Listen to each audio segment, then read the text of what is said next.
Bonjour à tous et bienvenue dans cette nouvelle vidéo. On va découvrir aujourd'hui ensemble un nouvel exercice sur les arbres binaires de recherche. Le nom du problème en anglais s'appelle Lowest Common Ancestor, c'est-à-dire le plus bas ancêtre commun. Qu'est-ce que ça veut dire? Donc on va considérer cet arbre binaire de recherche. Donc là on a 1, 3, 4, 5, 8, 10, 19, 190. On sait tous que la racine est l'ancêtre de tous les autres nœuds. 3 est l'ancêtre, donc c'est le père de 1 et 4 et c'est leur ancêtre aussi. 5, c'est l'ancêtre de 3, 1 et 4. On a 10 qui est le père de 8 et 19 et c'est l'ancêtre de 8, 19 et 190. 5, c'est l'ancêtre de tous les nœuds. Donc maintenant, si je prends par exemple 8 et 190, on sait très bien que 5, c'est un ancêtre commun, mais ce n'est pas le plus bas. Parce qu'on a un ancêtre commun, parmi les ancêtres communs, on a le 5, on a le 10, puisque 10 c'est le père de 8, et 10 c'est le père du père de 190. Donc ils ont deux ancêtres communs, 5 et 10, et le plus bas d'entre eux c'est 10. Donc le but de cet exercice est de trouver, étant donné un arbre binaire de recherche, donc qui est identifié par un pointeur vers la racine, euh, et deux valeurs.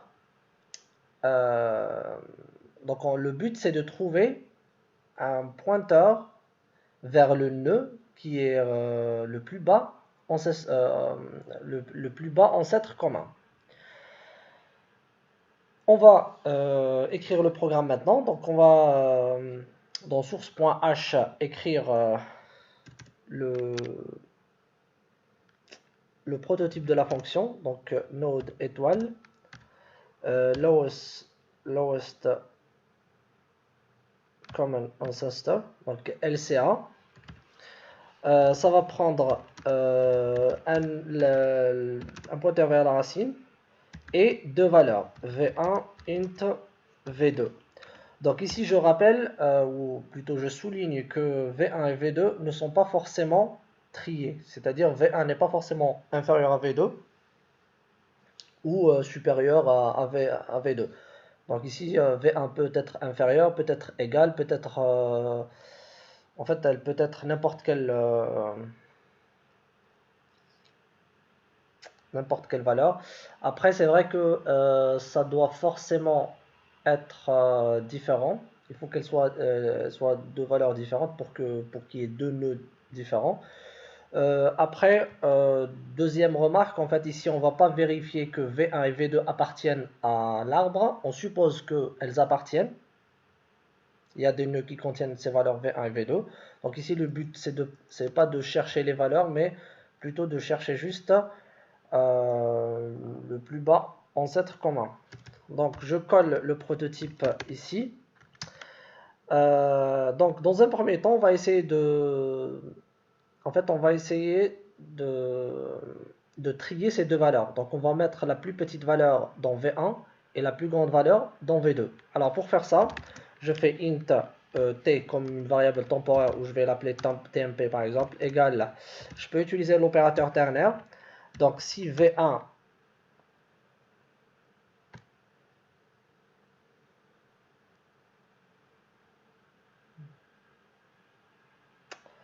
alors, V1 inférieur à V2, inférieur ou égal à V2, je vais mettre la plus petite valeur dans T, dans TMP. Donc, si elle est plus petite, donc on va prendre V1, sinon c'est V2 qui est plus petite. Ensuite, je vais prendre V2, ça va être égal. Donc, je vais utiliser également l'opérateur ternaire pour chercher la plus grande valeur par contre ici. Ensuite, V1, ça va être TMP.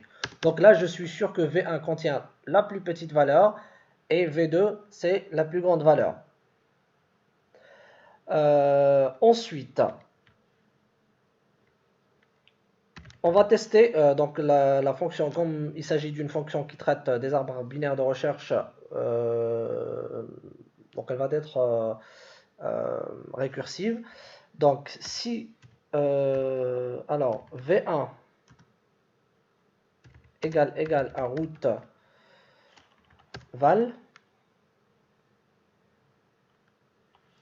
ou V1, V2 plutôt, égale route val. Donc si une des deux valeurs égale à la valeur de route, l'ancêtre commun ou le plus bas ancêtre commun, c'est route. Exemple, je reviens ici. Si par exemple je prends l'ancêtre, le plus bas ancêtre commun entre 10 et 190, donc les ancêtres communs c'est 10 et 5. D'accord? C'est 10 et 5. Bon, c'est lui-même, la première 10 c'est la première valeur elle-même, mais on peut considérer que c'est son propre ancêtre. Et du coup, le plus bas c'est 10. Ensuite,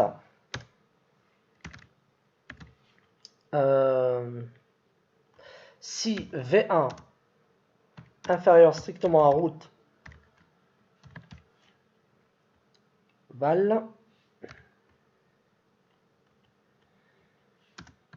et V2 supérieur strictement à route de val. Alors, si V1 est supérieur, ou plutôt V1 inférieur, donc elle se trouve dans le sous-arbre gauche, et V2 supérieur à route, la valeur de route, et donc elle se trouve dans le sous-arbre droit. Donc là, on peut dire que directement, c'est route qui est son ancêtre, leur ancêtre commun. En fait, je reviens à mon arbre ici. Si je prends par exemple 8 et 190, toujours, et je suis situé ici. Donc 8 est inférieur à 10 et 190 supérieur à 10. Donc l'ancêtre commun ou le plus bas ancêtre commun c'est 10. Parce que si je commence à descendre dans le sous-arbre gauche ou le sous-arbre droit, si je descends ici, je ne trouve plus 190. Et si je descends dans le sous-arbre droit, je ne trouve plus 8. Et du coup, bah, je reste ici et le plus grand ancêtre, le plus bas ancêtre commun, c'est la racine elle-même. Donc c'est route. Maintenant, on va considérer le cas où V1 est supérieur strictement à route val et donc ici en fait, puisque V2 est supérieur ou égal à V1, c'est forcément supérieur à route val aussi. Donc là, je vais descendre dans le sous-arbre gauche, droit plutôt. Donc je fais alors return LCA de route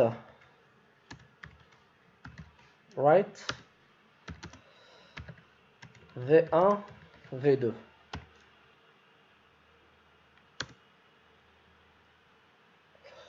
Ensuite, il nous reste juste le else où les deux valeurs sont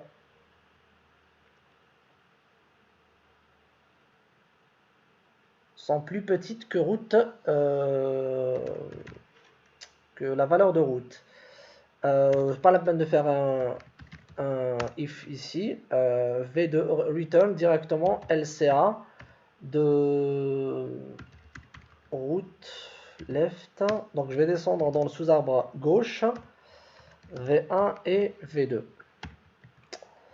Donc voilà.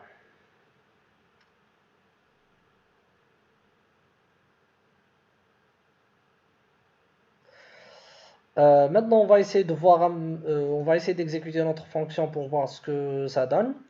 Donc, je rappelle que l'arbre construit ici correspond bien à cet arbre binaire de recherche. Donc, on va essayer de faire des tests. Bon, les parcours, on les vire.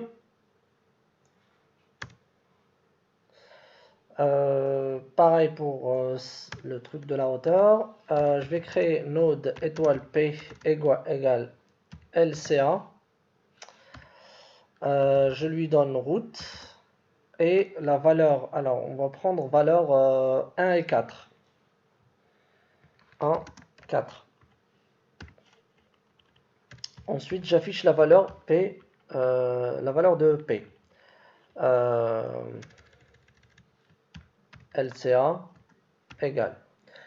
Donc ici, le plus bas ancêtre commun, normalement, c'est 3. Ça doit afficher 3. Effectivement, c'est 3.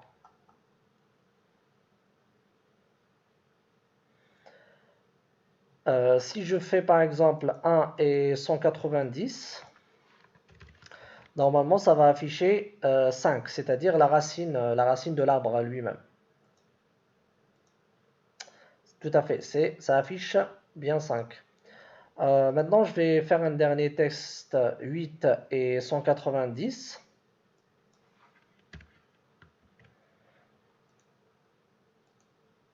Ça m'affiche 10. Effectivement, c'est le 10 qui est le plus bas ancêtre commun. Bien sûr, en fait, cette fonction, elle suppose que les deux valeurs existent bien dans l'arbre, donc on les a bien insérées.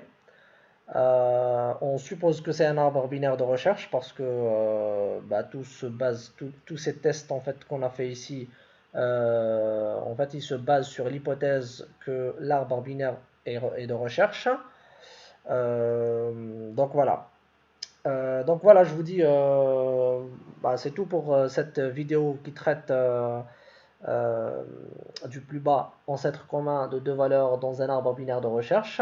J'espère que la vidéo vous aura plu. N'hésitez pas à la liker, à la partager. N'hésitez pas à vous abonner à ma chaîne YouTube et à activer la cloche.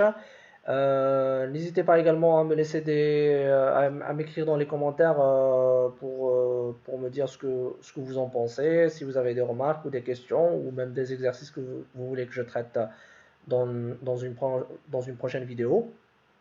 Je vous dis à bientôt et au revoir.